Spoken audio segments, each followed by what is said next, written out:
Hello friend, welcome to web Gujarat.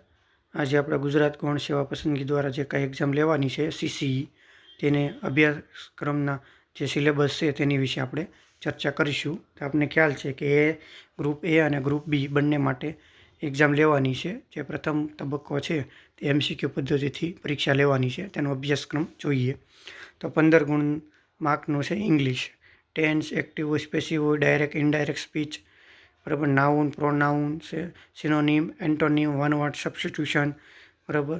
પછી ગુજરાતીનું અંગ્રેજીમાં translate કરવાનું હોય તે છે, બરાબર.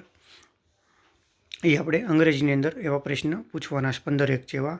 પછીનું જોઈએ તો ગુજરાતીના 15 માર્ક્સ છે. એમાં રૂઢિપ્રયોગનો અર્થ, કહેવતનો અર્થ, સમાસ, વિગ્રહ, ઓળખ, છંદ, અલંકાર, શબ્દ સમૂહ માટે એક શબ્દ, જોડની શુદ્ધિ, સંધિ છોડો જોડો, પછી સમાનાર્થી શબ્દ, વિરુદ્ધાર્થી શબ્દ, વિભક્તિ, ધ્વનિ, વાક્ય પરિવર્તન, ગુજરાતીનું અંગ્રેજીમાં ભાષાંતર કરવાનું, શબ્દોને શબ્દકોશને ક્રમમાં ગોઠવાના હોય તેવા પ્રશ્નો 15 જેવા પૂછવાના છે.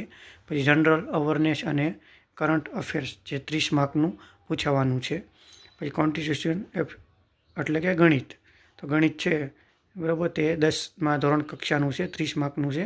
સંખ્યા પદ્ધતિ, લસા ગુસા, ટકાવારી, ભાગીદારી, નફો ખોટ, સાદુવ્યાજ, ચક્રવૃદ્ધિ વ્યાજ, ગુણોત્તર પ્રમાણ, ઝડપ, અંતર, સમય, પછી મધ્યક, મધ્યસ્થ, બહુલક, પછી કૌંસના દાખલા, પછી વર્ગમૂળ, ઘનમૂળ, વર્ગઘન, બરાબર, એવા ઘાતાંક ને ઘાત, પછી બહુપદીઓ, પછી દ્વિતલ સુરેખ સમીકરણો છે, પછી ક્ષેત્રફળ, પૃષ્ઠફળ, ઘનફળ, ચોરસ, લંબચોરસ, ત્રિકોણ, વર્તુળ, ઘન, તેવા બધાના પ્રશ્નો 30 જેવા પૂછવાના. પછીનું જોઈએ તો રિઝનિંગ 60 ગુણનું છે, જે 10મા ધોરણ કક્ષાનું છે.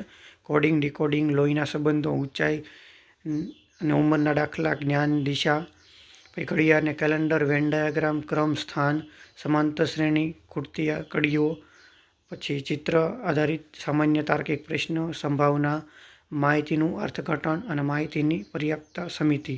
અને જે આ આપણે એનો સિલેબસ જોયો આજે આપણે.